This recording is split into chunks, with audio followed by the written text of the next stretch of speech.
Very good morning, students. So, today we are going to do cell organelles. Our next topic is cell organelles. If we talk about what are the cell organelles, जैसे हमारी body में हमारे organs हैं, अलग अलग काम करते हैं, ठीक है। एक ऑर्गन सिस्टम होता है, स्पेशली सिस्टम जैसे डाइजेस्टिव सिस्टम, जिसमें अलग अलग ऑर्गन्स अपना अपना काम कर रहे हैं, ठीक है। इसी तरीके से सेल के अंदर भी कुछ ऑर्गन्स होते हैं जिनको कुछ काम स्पेसिफाइड होते हैं, means they are having the specified functions, fine. So these are known as cell organelles, okay. So we are starting with these. First is plastids, fine.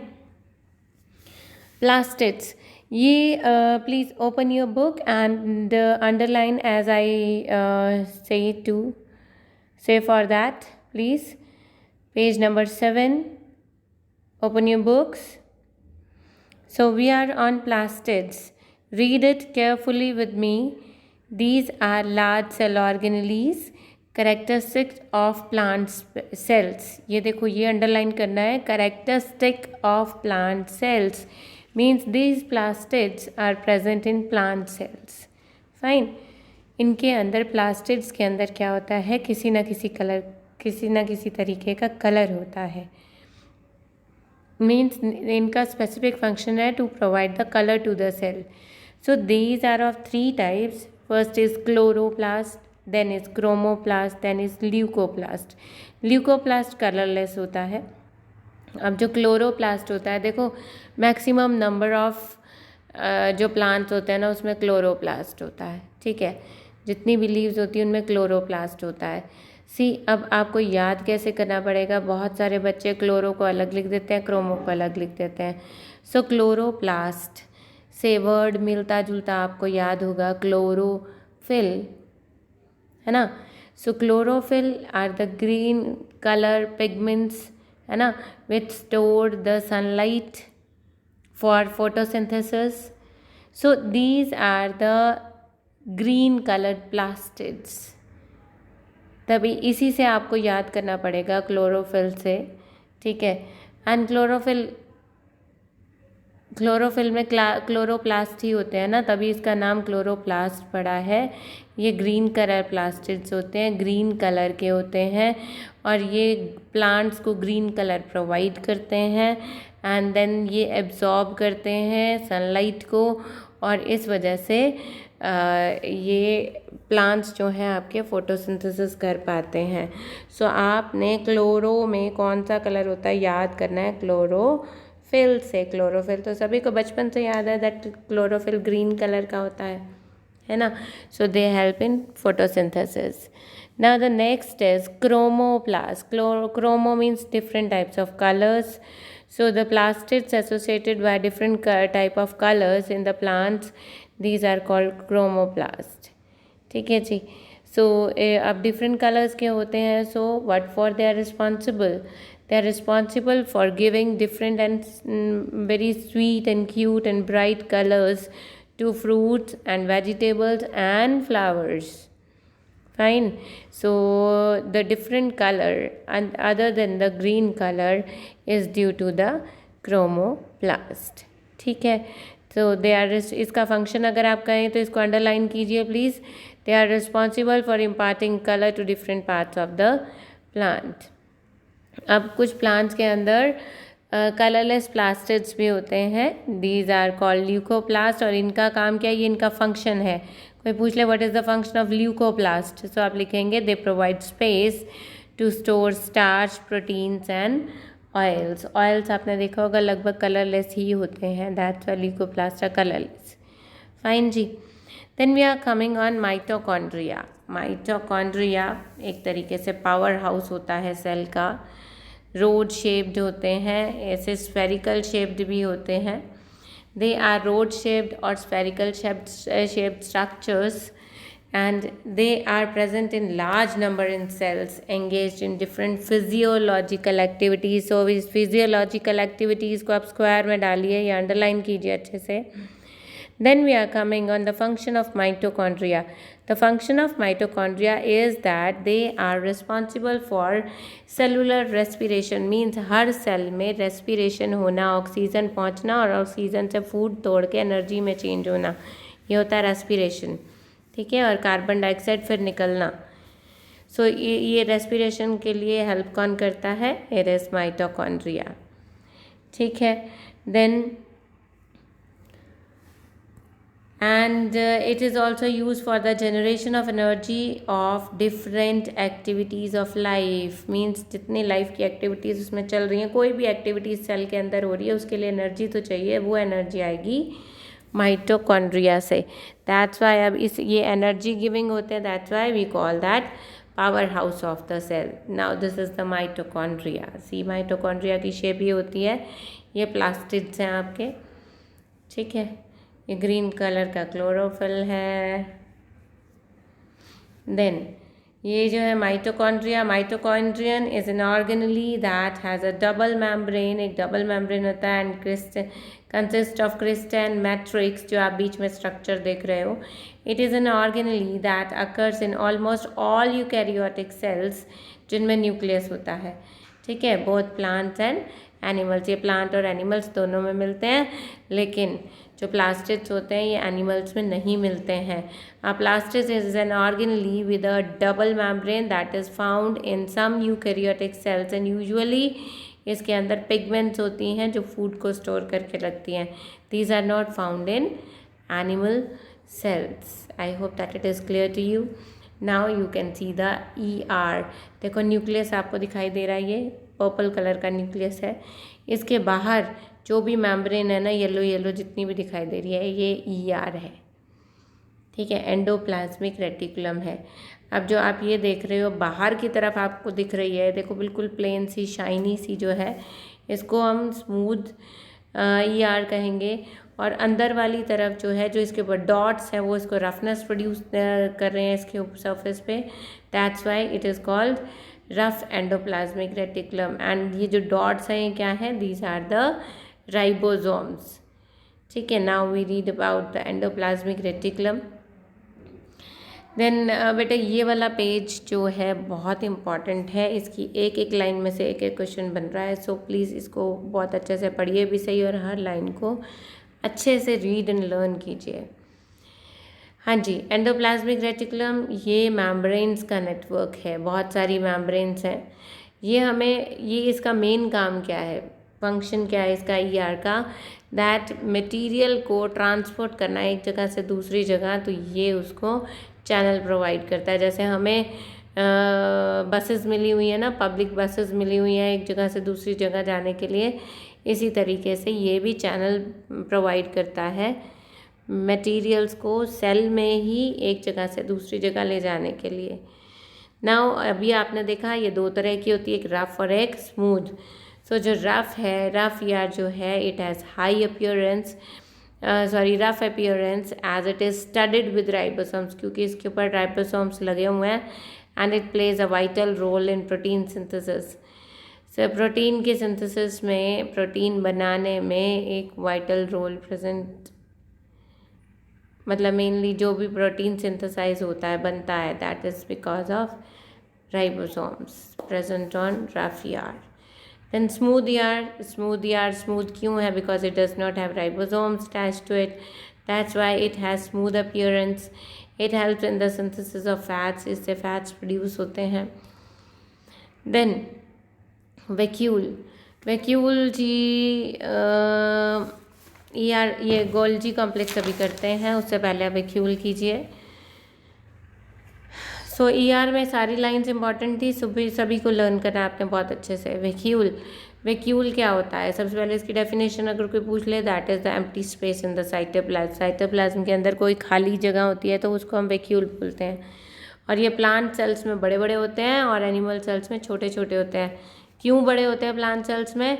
Because उनको अपना फूड बनाने के लिए बहुत सारा पानी चाहिए, और पानी चाहिए के बाद भी, फूड बनाने के बाद भी बहुत सारा पानी बच भी जाता है, जो उनको आगे ट्रांसपिरेट करना होता है, ठीक है।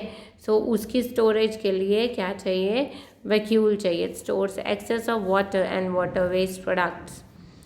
देन इन अमीबा, अमीबा में जो फूड मटेरियल्स थे are held in its food vacuole for digestion, digestion के लिए फूड वैक्यूल का यूज़ किया जाता था। देन राइबोसोम्स आप देख रहे हो, राइबोसोम छोटे छोटे दानेदार स्ट्रक्चर्स होते हैं, इसलिए हम इसको बोलते हैं they are tiny granules present in the cytoplasm and on the rough ER. ये एक दो उसमें भी घूमते मिलते हैं आपको साइटोप्लाज्म जगह जगह पे, ठीक है। और बाकी ये रफ ईआर के साथ चिपके हुए होते हैं, ठीक है। सो ये क्या काम कर रहे हैं, राइबोसोम्स का एक ही फंक्शन होता है, to synthesise protein. Then we are having the Golgi apparatus या गोल्जी कॉम्प्लेक्स। या आप गोल्जी कॉम्प्लेक्स का प्लीज़ देखिए, डायग्राम देखिए, ठीक है। अब ये देखो इसके बीच में खाली स्पेस है जिसको हम कहेंगे that they are the sac like structures. Sac like structures वो भी stacked one above the other, एक दूसरे के ऊपर, ठीक है। They are involved in the processing and packaging of material produced by the sales.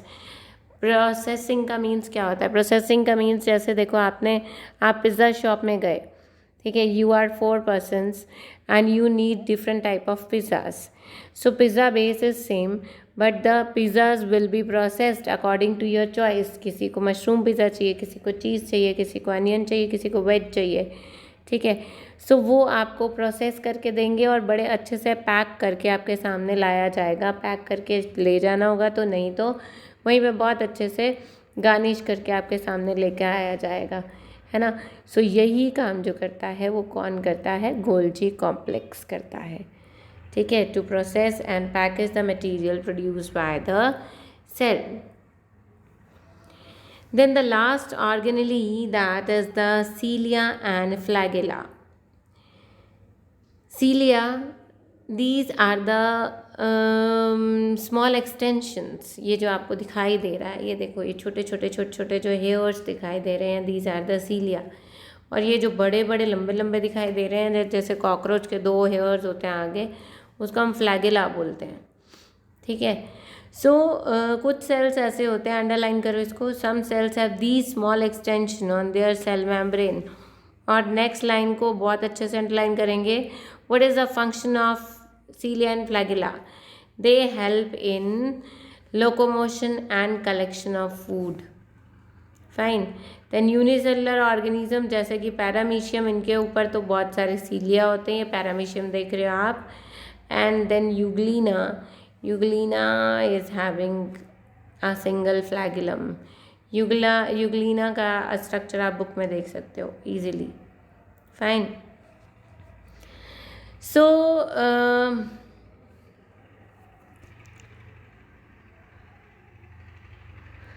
So these are the organelles in the cell provided by some specific functions.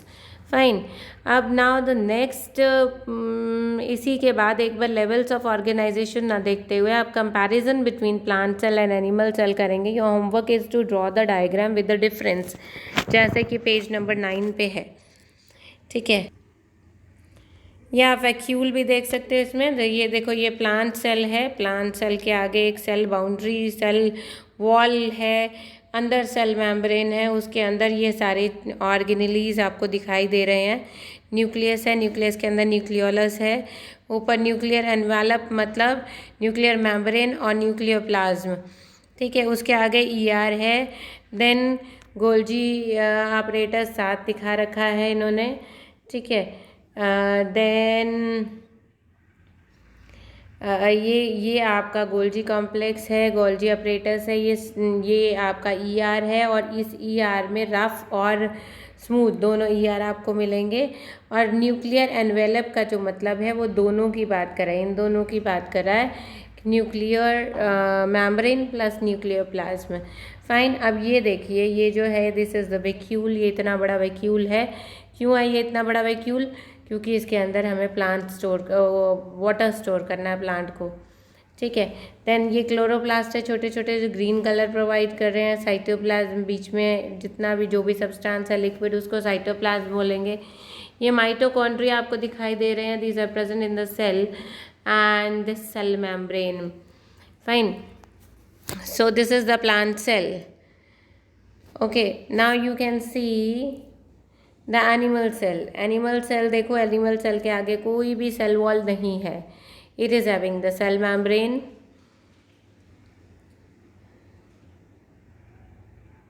ठीक है जी, बाहर वाली जो है वो आपको सेल मेम्ब्रेन दिखाई दे रही है. ये स्मूथ ER है, ये माइटोकॉन्ड्रिया है. देन माइटोकॉन्ड्रिया एक नहीं होते हैं, बहुत सारे होते हैं. बीच बीच में ये राइबोसोम्स भी दिखाई दे रहे हैं. इसके आसपास यहाँ रफ ER के ऊपर भी दिखाई देंगे. रफ ER के ऊपर राइबोसोम्स चिपके हुए हैं. ये गोल्जी बॉडीज़ हैं. ये न्यूक्लियस है.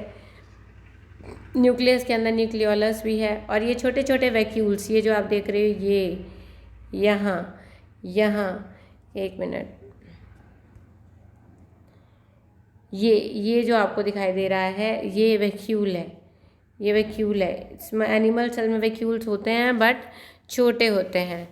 ठीक है. I hope that it is very clear to you. Diagrams आपको 2 डायमेंशनल बनाने हैं इसके according. That is on page number 9. Fine. So after this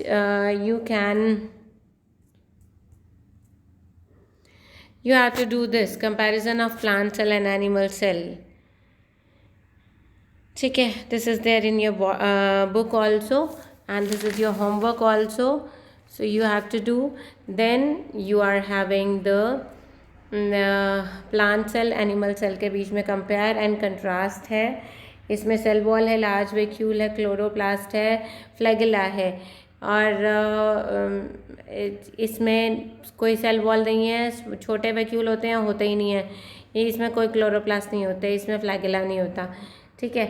और ये सारी जो बीच वाली चीज़ें ये दोनों में कॉमन है. Mitochondria, Golgi complex, rough and smooth, ER, nucleus, cytoplasm, ये दोनों में कॉमन है.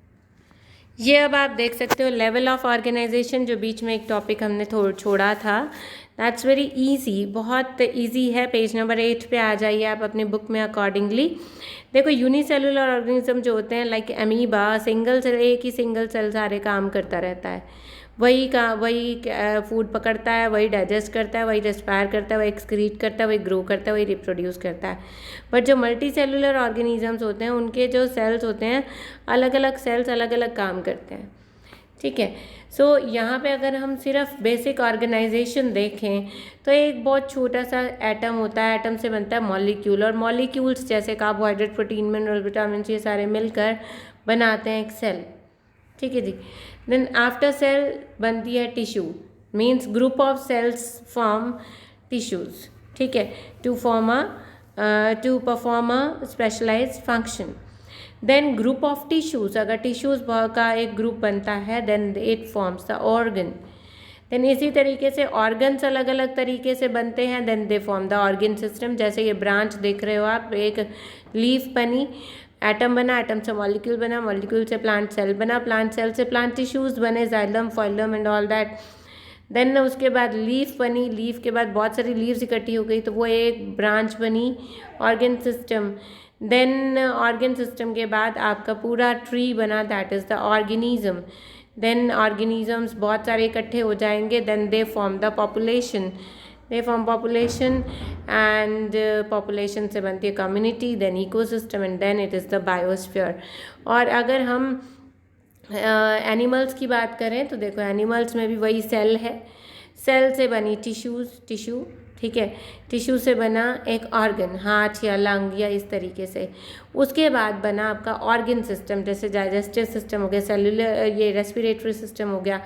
देन बहुत सारे ऑर्गन सिस्टम्स इकट्ठे हो जाते हैं, then they form the organism. ये ऑर्गेनिज्म मीन्स एक इंसान बना. देन बहुत सारे इंसान इकट्ठे हो जाएंगे, दे फॉर्म द पॉपुलेशन. ठीक है जी. पॉपुलेशन के बाद बनती है community, society, and then ecosystem. So this is the level of organisation. Now जो आपके लिए काम है वो यही है. फिर आपको कल थोड़ी सी एक्सरसाइज दी जाएगी, एक्सरसाइज कराई जाएगी और आपको कुछ एक्स्ट्रा क्वेश्चन दिए जाएंगे. Fine. And thank you very much. Do read the chapter. Thank you.